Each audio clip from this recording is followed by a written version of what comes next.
지수 투자, 반토막 나면 어떡하죠? 라는 제목의 영상을 4개월 전에 올렸었는데요. 그러니까 작년 11월쯤이죠. 그런데 그게 갑자기 얼마 전부터 역주행을 하기 시작했고요. 아니나 다를까, 감이 좋으셨던 분들이죠. 하락이 시작되던 초입이었습니다. 그리고 어느덧 우리는 미칠 듯한 하락장 한가운데에 서 있게 됐고요. 물론 이번 하락장에 대한 이야기는 따로 몇 개의 영상으로 풀어볼 예정인데, 아무리 생각해도 그 이전에 이 영상을 다시 한번 소개해드리는 게 좋겠더라고요. 이 영상이 올라갔던 시기와 바로 지금 현재 무엇이 달라졌고 또 무엇은 똑같은지, 똑같아야만 하는지 한번 생각해 보실 수 있는 계기가 되었으면 좋겠습니다. 작년에 올렸던 영상 그대로고요. 그럼 함께 보시죠. 우리가 있는 지금 같은 시간이 사실 통계적으로도 꽤나 행복한 시간에 가깝거든요. 하지만 그 이면에는 꼬박 10년을 투자해도 연 5%가 안 되는 기간이 실제로 존재하고요. 심지어 10년 투자해도 마이너스가 나는 기간도 있습니다. 그리고 이러한 일은 앞으로도 무조건 일어난다는 겁니다. 그래서 우리가 이러한 투자 공부를 통해서 인지해야 할 내용은 꽤나 명확합니다. 수익률이 높은 것만 보고 투자하겠다. 주식에 몰빵하고 심지어 레버리지로 투자하겠다. 말리진 않습니다. 하지만 그만큼 최근 배투머에 올라왔던 글인데요. 지수가 반토막 나면 어떻게 해야 되나요? 아주 시기적절한 질문이라고 생각합니다. 오히려 지금처럼 환희에 가득한 시기야말로 미래를 대비할 아주 좋은 타이밍이라고 생각합니다. 오늘 여러분께서는 앞으로 보시게 될 여러 데이터와 분석을 통해 우리가 마주하게 될 하락장에 대해 어떤 과정으로 또 어떤 방법으로 대비하게 될지 확실히 이해하시게 될 겁니다. 자, 바로 보시죠. 지난 30년간의 S&P 데이터고요. 지수 투자가 반토막 나는 경우 먼저 닷컴 버블이 있었죠. 48% 하락했고 회복에는 무려 7년이 걸렸습니다. 그런데 그러자마자 바로 2008 금융위기가 있었고요. 순식간에 거의 60%가 하락했고 회복에는 5년이 넘게 걸렸습니다.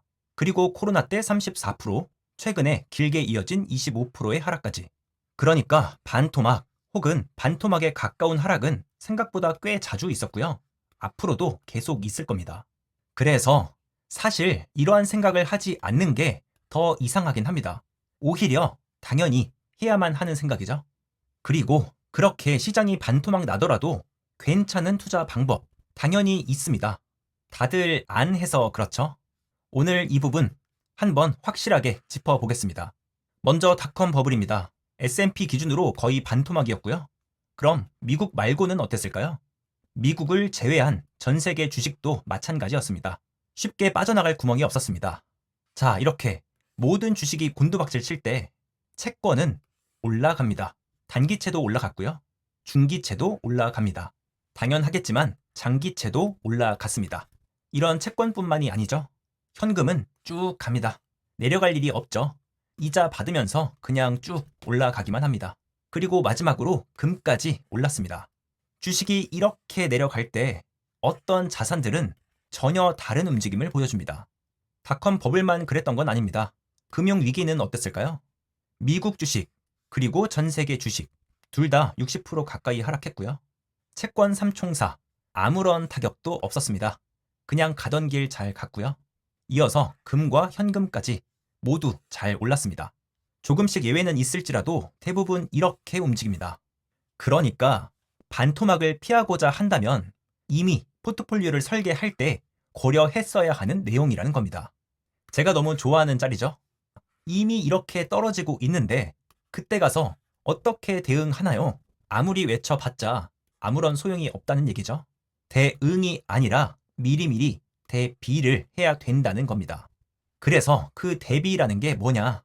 모두가 알고 있지만 사실은 아무도 하지 않는 자산 배분입니다.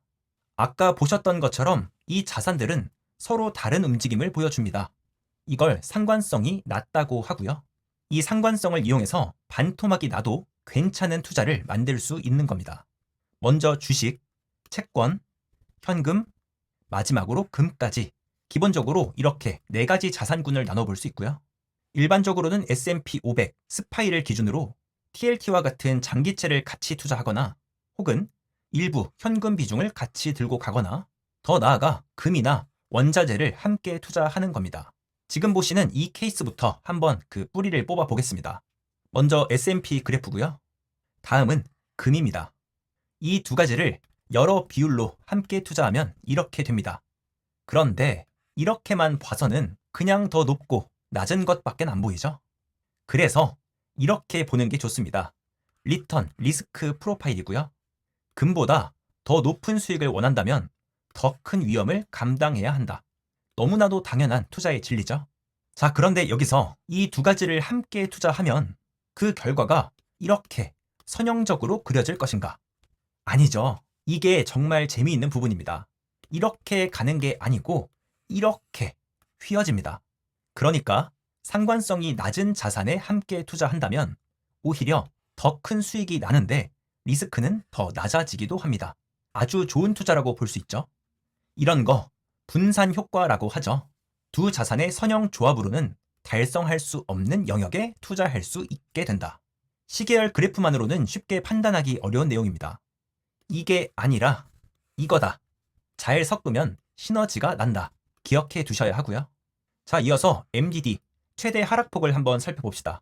먼저 주식은 여기가 MDD가 되겠고요. 금도 만만치 않죠. MDD가 꽤나 높습니다.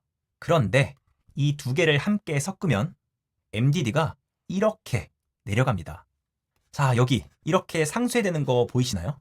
꼭 MDD 구간이 아니더라도 각자 투자할 때 하락폭이 엄청나게 상쇄되는 걸 볼 수 있습니다. 이렇게 MDD를 통해서도 분산 효과를 다시 한번 경험할 수 있습니다. 자, 그런데 지금까지는 35년간의 데이터셋 단 한 개였죠. 물론 꽤나 긴 데이터가 맞습니다. 하지만 이렇게 기간을 정해놓고 보면 특정 이벤트들에 과도하게 휩쓸릴 수 있습니다. 그래서 더 좋은 방법이 있다면 일정 기간씩 쪼개서 보는 겁니다. 지금부터는 투자기간 10년씩 총 300개의 데이터셋으로 나눠서 보겠습니다. 자, 이게 그 결과입니다. 박스 플롯, 여러 개의 분포를 아주 직관적으로 볼 수 있는 방법이고요. 먼저 이 박스, 분포 중 절반을 의미하죠. 이 그래프에 따르자면 대부분의 구간 동안 주식의 수익률이 금보다 더 높았다는 이야기입니다. 그리고 아래쪽 꼬리, 0% 아래죠. 꼬박 10년을 투자했어도 마이너스였던 경우가 이렇게나 많았다는 겁니다. 자, 두 가지 함께 투자해야죠. 그래프를 확장해보면 이렇게 됩니다. 여기서 핵심이 하나 있다면 주식이나 금, 각각에 몰빵하는 것보다 같이 투자할 때 어떤 경우에서라도 최저점이 올라간다는 겁니다. 여기 보이시죠? 이 부분 꼭 기억해 두셔야 하고요. 자, 그 중에서도 60대 40으로 한번 볼까요? 먼저 주식과 금의 10년 구간 수익률이고요. 보시는 것처럼 둘 다 위아래로 변동폭이 엄청나죠. 아까 보셨던 이 최고점과 최저점이 이렇게 시계열 그래프에 표현되는 겁니다. 아까 봤던 꼬리 부분도 여기에 나오죠. 10년 투자에도 마이너스였던 구간이 바로 여기입니다. 자, 그런데 주식과 금을 함께 투자하면 이렇게 됩니다. 움직이는 범위를 잡아보면 이렇게 되는데요. 이거 엄청나죠? 이 줄어든 변동폭이 보이시나요? 대략 연 8% 내외에서 아주 안정적인 움직임을 보여줍니다. 이렇게 투자하면 승차감이 정말 좋겠죠? 그만큼 지속하기도 좋고 장기 투자하기도 좋다는 의미입니다. 이거 정말 재밌지 않나요? 이렇게 감정기복 심한 애랑 또 이렇게 감정기복 심한 애를 섞었는데 그 결과가 이상하게도 아주 침착한 무언가가 나온다는 겁니다. 이 두 개를 섞었는데 이게 나오는 거예요. 정말 신기하죠? 자, 일단 여기까지 오케이. 주식이랑 금이랑 궁합 괜찮다. 다들 따라오셨죠? 자, 그럼 금 말고 현금은 어떨까요? 다들 현금 비중 많이 두시죠? 자, 먼저 주식이랑 현금이고요. 섞으면 이렇게 됩니다. 하지만 이 상태로는 아무런 인사이트도 없다고 말씀드렸죠? 프로파일 그래프로 한번 해봅시다. 여기서도 아까 같은 분산 효과가 나올까요?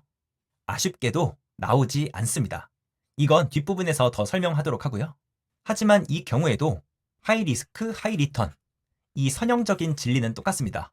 더 큰 위험을 감당하기 싫다면 안정적인 자산을 더 섞으면 됩니다. 앞에서 봤던 금도 같이 볼까요? 현금보다는 변동성도 높았지만 수익도 더 높았죠? 특히 주식과의 궁합이 아주 좋았습니다. 분산 투자 효과를 통해서 아주 효율적인 포트폴리오를 만들 수 있었죠. 반면 현금에서는 분산 효과를 찾아보기 어려웠습니다. 이어서 MDD를 보면 당연히 현금은 MDD가 제로입니다. 떨어질 일 없고요. 안정성, 이게 현금 최고의 장점이죠.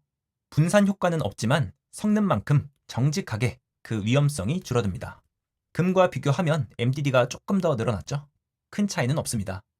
자, 이어서 10년 롤링으로 봅시다. 주식은 변동성이 아주 크다. 하지만 현금은 보시는 것처럼 이자가 움직이는 대로 여기 안에서만 움직입니다. 두 개를 섞으면 이렇게 되고요. 분산 효과는 나타나지 않지만 섞는 만큼 선형적으로 최고점은 내려가지만 반대로 최저점 또한 올라간다는 걸 볼 수 있습니다. 금과 현금 조합을 한 번에 비교하면 이렇게 되고요. 딱 보기에도 뭔가 처음 봤던 금 조합이 조금 더 좋아 보이긴 하죠. 이어서 10년 구간 수익을 보겠습니다. 현금은 그냥 이자 따라서 아주 안정적으로 움직이죠. 두 개를 섞으면 이렇게 됩니다. 쉽게 본다면 그냥 주식을 위아래로 조금씩 누른다고 보시면 됩니다. 높은 건 더 낮게, 낮은 건 더 높게. 이게 현금의 역할입니다. 금과 현금을 비교하면 이렇게 되고요. 기간에 따라 조금씩 다르지만 대체로 금이 조금씩 더 좋아 보입니다. 빨간색 선이 대부분 노란색 위에 있죠. 박스 플롯으로 다시 한번 확인해봐도 비슷합니다. 최저점부터 대부분의 분포에서 금 조합이 더 높은 모습을 보여줍니다. 자, 이어서 가장 많이 기다리셨을 것 같은데요. 채권과의 조합은 어떨까요? 주식 포트폴리오의 정석이라고 불리는 조합이기도 하죠. 먼저 주식과 채권 그래프입니다. 채권, 그동안 쭉 좋았는데 최근 들어 안 좋은 모습을 보여줬죠. 두 가지를 섞으면 이렇게 됩니다. 이 부분은 빠르게 패스하고요. 자, 이렇게 주식이 있을 때 금과 함께 투자하면 이렇게 되고요. 현금은 그보다는 살짝 낮습니다. 지금처럼 안 좋은 때도 있었고 더 좋을 때도 있었던 거죠. 반면 채권의 경우 거의 주식 100%에 가까운 모습을 보여주고 있죠. 특히 이 최근을 제외하자면 거의 유일하게도 주식 100%를 뛰어넘는 경우도 여러 번 있었습니다. 역시 포트폴리오의 정석다운 모습이죠. 리턴 리스크 프로파일은 어떨까요? 당연하게도 아주 안정적인 분산 효과를 보여줍니다. 한 번에 다 같이 볼까요? 기본적인 자산군 4개가 이렇게 위치하게 되고요. 먼저 금입니다. 다음은 현금, 그리고 지금 살펴볼 채권. 이쪽 부분 조금 더 확대해서 볼까요? 자, 이렇게 보시는 것처럼 금과 비슷한 수익률을 보여주지만 변동성이 더 낮죠.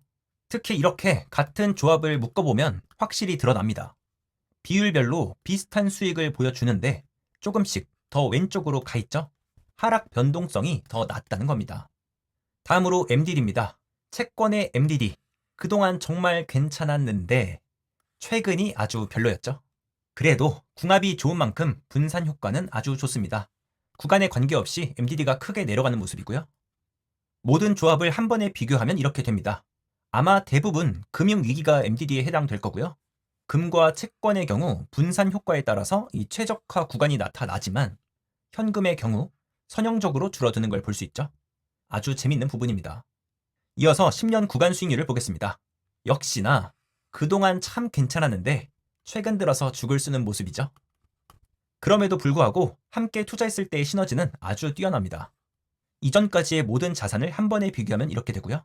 보시는 것처럼 이 여러 가지 자산 속에서도 구간별로 그 강세가 달라지는 걸 확인할 수 있습니다. 역시나 핵심은 무엇을 함께 투자하더라도 주식 100%에 비해선 그 변동성을 크게 낮춰준다는 사실입니다. 자, 그럼 오늘의 핵심적인 내용들 정리해 보겠습니다. 정말 중요한 내용인데요. 가끔 이런 분들도 계십니다. 마이너스 50%, 60%, 나는 괜찮던데. 그런데 그런 분들 대부분은 실제 투자금이 그렇게 크지 않으신 경우가 대부분입니다. 이게 아마 제 생각에는 각자 생각하고 있는 투자 스케일의 차이가 좀 있는 것 같습니다. 진실의 방으로 갑시다. 우리가 보통 포트폴리오에서 MDD라는 걸 볼 때는요. 지금 현재 비교적 작은 금액으로 생각하면 절대 안 되고요. 향후 목표로 하는 금액을 기준으로 생각을 해야 합니다. 예를 들어서 10억으로 금액이 커진 상태에서는 MDD 60%면요. 6억이 날아간 상태입니다. 마이너스 6억. 이거 견딜 수 있나요? 물론 1,000만 원, 2천만 원 투자도 절대 작은 금액이 아니지만 MDD를 고려할 때는요. 절대로 1,000만 원 단위로 생각하면 안 됩니다. 나중에 정말 큰일 나죠. 누구나 작게 시작합니다. 금액이 작을 때는 사실 괜찮을 수 있어요. 그런데 영원히 1,000만 원으로 투자할 게 아니라면 다시 한번 생각을 해봐야 한다는 거죠. 또 사람들은 이러한 그래프를 사실 대부분 이렇게 이해합니다. 그냥 무조건 연 10% 쭉쭉 오르겠지. 근데 아니죠. 이 단순한 너무나도 결과론적인 숫자 하나에 수많은 하락과 그에 상응하는 고통이 있습니다. 그래서 저는 이 롤링 그래프가 사실 우리의 실제 투자와 가장 가까운 그래프라고 생각합니다. 우리가 있는 지금 같은 시간이 사실 통계적으로도 꽤나 행복한 시간에 가깝거든요. 하지만 그 이면에는 꼬박 10년을 투자해도 연 5%가 안 되는 기간이 실제로 존재하고요. 심지어 10년 투자해도 마이너스가 나는 기간도 있습니다.